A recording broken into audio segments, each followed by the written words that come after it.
السلام علیکم ناظرین، میں حفظہ بہاری آپ کے ساتھ ہم ہیں۔ ناظرین، آج ہم بات کریں گے اللہ تعالیٰ اور اس کے پیغمبر صلی اللہ علیہ وآلہ وسلم کے بدترین دشمن ابو لہب اور اس کی بیوی جمیل کی۔ ابو لہب حضرت عبد المطلب کے اولاد تھے۔ حضرت عبد المطلب علیہ السلام کثیر الاولاد تھے۔ ان کے 12 فرزند تھے، جن کی تفصیل مورخین نے کچھ یوں لکھی ہے۔ حضرت عبداللہ علیہ السلام، حضرت ابو طالب علیہ السلام، زبیر اور عبد الکعبہ کی والدہ گرامی حضرت فاطمہ بنت عمرو بن عابد بن عمران بن مخزوم تھیں۔ حضرت عبد المطلب کی دوسری بیوی نشیلہ بنت جناب ہے، جن کی اولاد میں سے حضرت عباس زرار ہیں۔ تیسری ان کی بیوی حضرت حمزہ علیہ السلام اور مقوم اور حجل کی والدہ حالہ بنت احب تھیں۔ ابو لہب قسم غدی کی والدہ کا نام تاریخ میں نہیں ہے، لیکن یہ تینوں سگے بھائی تھے۔ ابو لہب اور اس کی بیوی جمیل نے حضرت پیغمبر اکرم صلی اللہ علیہ وآلہ وسلم کو ہر قسم کی ذہنی، جسمانی اور روحانی اذیت دینے میں کبھی بھی کوئی کسر نہ رکھی تھی۔ جب سورہ لہب نازل ہوئی تو جمیل نے کہا، محمد نے میری ہجو لکھی ہے۔ یہ کہہ کر اس نے وحی سے ہی انکار کر دیا۔ ابو لہب نے دعوت ذوالعشیرہ پر مکہ کے پہاڑ پر دیے گئے۔ ابو لہب نے دعوت ذوالعشیرہ کے موقع پر مکہ کے پہاڑ پر دیے گئے خطبے میں حضرت صلی اللہ علیہ وسلم کی وحی کو جھٹلایا، اور ان کا انجام اللہ تعالیٰ نے سورہ لہب میں 2 ٹوک اور واضح انداز میں فرما دیا۔ جمیل کے پوتے یزید ملعون نے کہا کہ بنی ہاشم پر ابو لہب کا نام عبد العزیٰ تھا، چونکہ اس کا رنگ گورا بلکہ اس کے رخسارے جہنم کے آگ کے شعلوں کی طرح سرخ تھے، اس لیے اس کی کنیت ابو لہب ہو گئی۔ یہ حضرت عبد المطلب علیہ السلام کا بیٹا تھا، لیکن حضرت پیغمبر صلی اللہ علیہ وسلم کا سخت ترین دشمن تھا۔ بعض مفسرین نے لکھا ہے کہ یہ ایک آنکھ سے بینگا تھا۔ ابو لہب ایک دولت مند اور مغرور شخص تھا، جو اپنی اسلام دشمن کوششوں کے لیے اپنی مال و دولت پر بہت زیادہ بھروسہ کرتا تھا۔ اگر اس کا نام ابو لہب تھا تو اس کے عذاب کی آگ بھی ابو لہب ہے، اور وہ بہت ہی خوفناک شعلے رکھتی ہے۔ ابو لہب کی بیوی جمیل، یہ بھی نبی کریم صلی اللہ علیہ وسلم کی بدترین دشمنوں میں سے ایک تھی۔ جمیل ابو لہب کی بیوی، حرب کی بیٹی اور ابو سفیان کی بہن تھی۔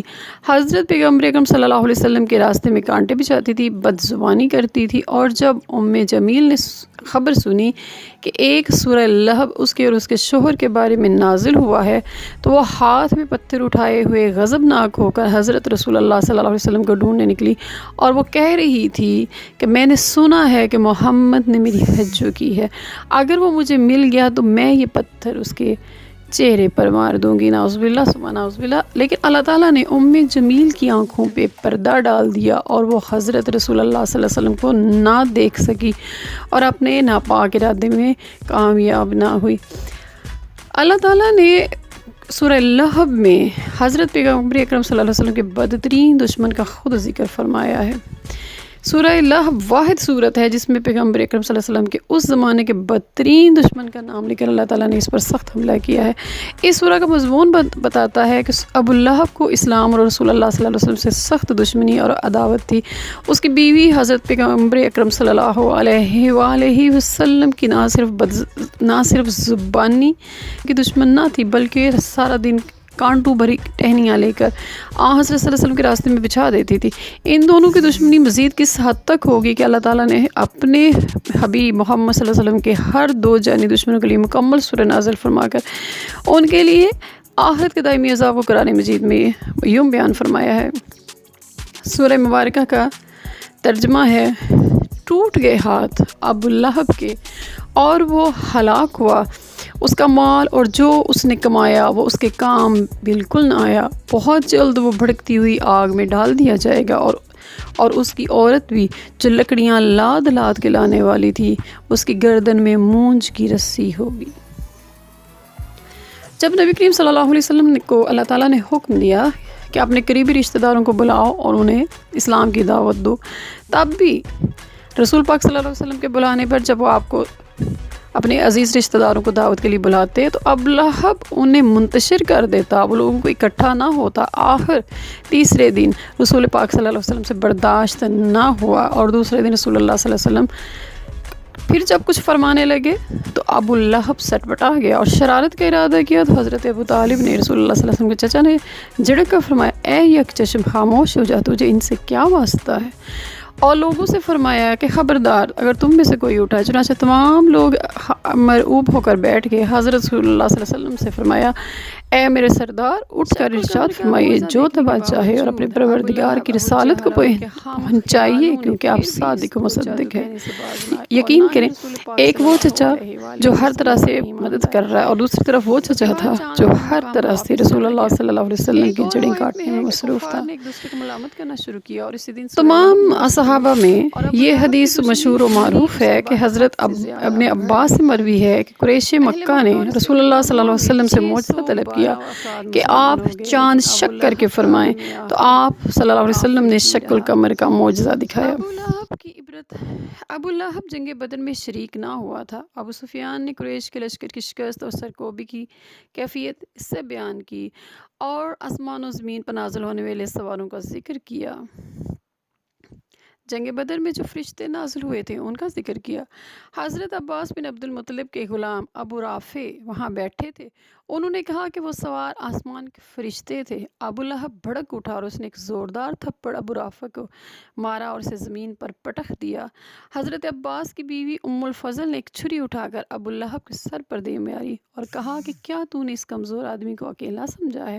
ابو لہب کا سر پھٹ گیا اور اس سے خون بہنے لگا۔ 7 دن کے بعد اس کی نجس بدن سے بدبو پیدا ہو گئی، اس کی جلد میں طاعون کی شکل میں دانے نکل آئے اور وہ اسی بیماری سے واصل جہنم ہوا۔ اس کے بدن سے اتنی بدبو آ رہی تھی کہ لوگ اس کے نزدیک تک جانے کی جرات نہ کرتے تھے۔ وہ اسے مکہ سے باہر لے گئے اور دور سے اس پر پانی ڈالا اور اس کے بعد اس کے اوپر پتھر پھینکے، یہاں تک کہ اس کا بدن پتھروں اور مٹی کے نیچے چھپ گیا۔ حضور پاک صلی اللہ علیہ وسلم فرماتے ہیں کہ جو سورہ لہب کی تلاوت کرے گا اللہ تعالیٰ اسے ابو لہب کے ساتھ نہ رکھے گا، یعنی جنت عطا فرمائے گا۔ حضرت رسول پاک صلی اللہ علیہ وسلم فرماتے ہیں اگر کوئی شخص خراٹے لیتا ہو تو اس شخص کے پاس سورہ ابو لہب کی تلاوت کرو تو وہ خراٹوں سے نجات پائے گا۔ حضرت امام جعفر صادق علیہ السلام فرماتے ہیں تم بھی سورہ لہب کی تلاوت کرو تو ابو لہب کو بد دعا ضرور کرو، چونکہ اس نے حضرت رسول اللہ صلی اللہ علیہ وسلم کی طرف نازل ہونے والی وحی کو جھٹلایا تھا۔ اپنا خیال رکھیے گا، پھر ملیں گے۔ والسلام علیکم ورحمۃ اللہ وبرکاتہ۔